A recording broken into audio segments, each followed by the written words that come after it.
Hi అండి, నమస్తే. Welcome back to Sajida వంటిల్లు. నేను మీ సాజిదాని. అందరూ ఎలా ఉన్నారు? అందరూ బాగుండాలని దేవుని మనస్ఫూర్తిగా కోరుకుంటున్నానండి. ఇవాళ మన రెసిపీ వచ్చి చికెన్ ఫ్రై అండి. చికెన్ ఫ్రై అండి. బ్యాచిలర్స్ కూడా చేసుకునే ఈజీ ప్రొసీజర్ అంటే ఎక్కువ స్పైసెస్ ఏమీ లేకోకుండా ఇంట్లో ఉన్న వస్తువుతోనే మనం చికెన్ ఫ్రై చేసుకుందాము. ఎక్కడ స్కిప్ చేయకుండా చూడండి. ఇప్పుడు మనం అరకిలో చికెన్ తీసుకున్నానండి. చక్కగా శుభ్రంగా నాలుగైదు సార్లు శుభ్రంగా కడుక్కొని పక్కన పెట్టేసుకున్నాను. ఇప్పుడు ఇందులోకి 1/2 టేబుల్ స్పూన్ పసుపు, 2 టేబుల్ స్పూన్ల సాల్ట్, 2 టేబుల్ స్పూన్ల సాల్ట్ వేసుకున్నానండి. ఇప్పుడు 3 టేబుల్ స్పూన్ల స్పైసీ కోసం మీరు ఎంత స్పైసీ తింటారో చూసుకొని వేసుకోండి. 3 టేబుల్ స్పూన్ల సాల్ట్ వేసానండి. ఎందుకంటే నేను వాడే స్పూను కొంచెం చాలా చాలా చిన్నది. ఇప్పుడు నిమ్మకాయ వద్దండి, ఒక నిమ్మకాయలో సగం తీసుకున్నాను. చక్కగా దాంట్లో ఉన్న రసం అంతా పిండుకుందామండి. విత్తనాలు ఏమన్నా ఉంటే తీసేసుకోండి. ముందుగా మీకు ఒక విషయం అండి, ఇప్పటివరకు నా ఛానల్ ఎవరైనా సబ్స్క్రైబ్ చేసుకోకపోతే ప్లీజ్ అండి సబ్స్క్రైబ్ చేసుకోండి, లైక్ చేయండి, మీ ఫ్యామిలీ మెంబర్స్కి షేర్ చేయండి. కొత్త కొత్త రెసిపీస్తో, ఈజీ స్నాక్ రెసిపీస్తో మీ ముందుకు వస్తాను. ఈ చికెన్ ఫ్రై మీకు నచ్చినట్టయితే ప్లీజ్ లైక్ చేయండి, ట్రై చేసి కామెంట్ చేయండి. ఇందులో స్పైసెస్ ఏమి ఎక్కువ వేయలేదండి. ఇప్పుడు ఇందులో నేను మసాలా కలిపాను కదా, ఇంకా దీంతోనే నేను అంతా వాడేసాను. ఇంకేమీ స్పైసెస్ ఏం కలపలేదండి. ఈజీగా మనం చేసుకోవచ్చు. ఇంట్లో ఏమున్నా లేకపోయినా కొంచెం అల్లం వెల్లుల్లిపాయ పేస్టు, ఇంకా స్పైసెస్ అంటే సాల్ట్, పసుపు ఉంటాయి కాబట్టి మనం ఎక్కువ శ్రమ పడక్కర్లేదండి. బ్యాచిలర్స్ కూడా చేసుకునే ఈజీ ప్రొసీజర్ అండి.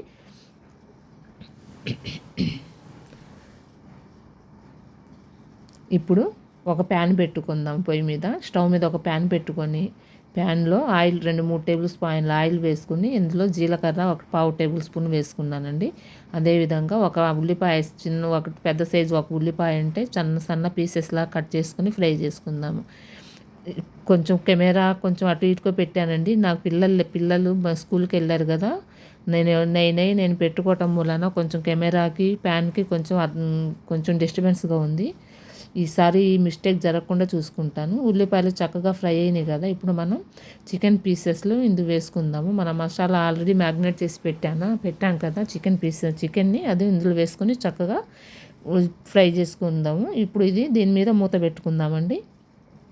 చూడండి, ఒక్క నిమిషానికే నీళ్ళు ఎంత వచ్చినాయో ఇంకొంచెం సేపు అట్లానే మీడియం మంట మీద ఉడకబెట్టామనుకోండి ఇంకా చాలా నీళ్ళు రిలీజ్ అవుతాయి. ఇంకా మనం చికెన్ ఫ్రైలో అసలు వాటర్ వేయం కదా, ఈ విధంగా మనం వాటర్ వేయకుండా ఎంత రిలీజ్ అవుతుందో చూడండి. ఇంకా చాలా చాలా వాటర్ రిలీజ్ అయింది. మీడియం మంట మీద పెట్టుకొని ఫ్రై చేసుకోండి ఫ్రెండ్స్. చూడండి ఎంత వాటర్ రిలీజ్ అయిందో. ఈ వాటర్ అంతా ఇంకిపోయే వరకు మనం చక్కగా ఫ్రై చేసుకోవాలి. ఈ రెసిపీ కింద మీకు నచ్చినట్టయితే ప్లీజ్ లైక్ చేయండి. మీ ఒక లైక్ నాకు ఎంతో సపోర్ట్ని ఇస్తుందండి. చూడండి, నీరు అంతా చక్కగా ఇంకిపోయింది కదా. ఇప్పుడు మనం చికెన్ ఉడికిందో లేదో ఒక చిన్న ముక్క తీసుకొని కట్ చేసుకుందాం. చూడండి, జ్యూసీగా చక్కగా ఉడికిపోయింది. ఈ విధంగా ఫ్రై అయితే చాలండి. చూడండి ఎంత చక్కగా ఫ్రై అయిందో. ఇప్పుడు మనం ఇందులోకి 1.5 టేబుల్ స్పూను అల్లం వెల్లుల్లిపాయ పేస్ట్ ఫ్రెష్గా దంచుకుని వేసుకుందామండి. ఫ్రెష్గా దంచుకున్నా పర్వాలేదు, ఇంట్లో ఆల్రెడీ మనకు ఉంటుంది కదండి. 1.5 టేబుల్ స్పూను అల్లం వెల్లుల్లిపాయ పేస్ట్ వేసానండి. చక్కగా ఫ్రై చేసుకుందాం. అది కూడా చూడండి, నేనేం వేసానండి, ఏం వేయలేదు కుదర చూసారు కదా. ఇందులో 2 పచ్చిమిరపకాయలు చక్కగా మధ్యలోకి కట్ చేసుకుని వేసుకుందాము. ఇందులో నేనేం స్పైసెస్ వేసాను చెప్పండి, ఏం వేయలేదు కానీ ఉప్పు, పసుపు, కారం అది ఎవరో వేసుకుంటా, అందరూ వేస్తాం. ఇప్పుడు గరం మసాలా అండి, ఇది ఇంట్లో ఉండే హోమ్ మేడ్ గరం మసాలానండి. ఇది 1 టేబుల్ స్పూన్ వేసుకుంటున్నాను.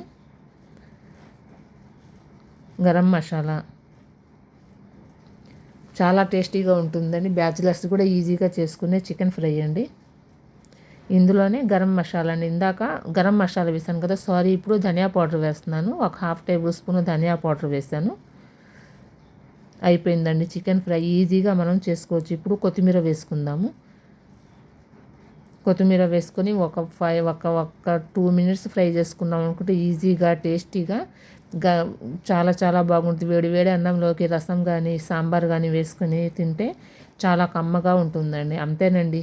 థ్యాంక్ యూ ఫర్ వాచింగ్ అండి. ఇంకో కొత్త రెసిపీతో మీ ముందుకు వస్తాను. Bye friends. ప్లీజ్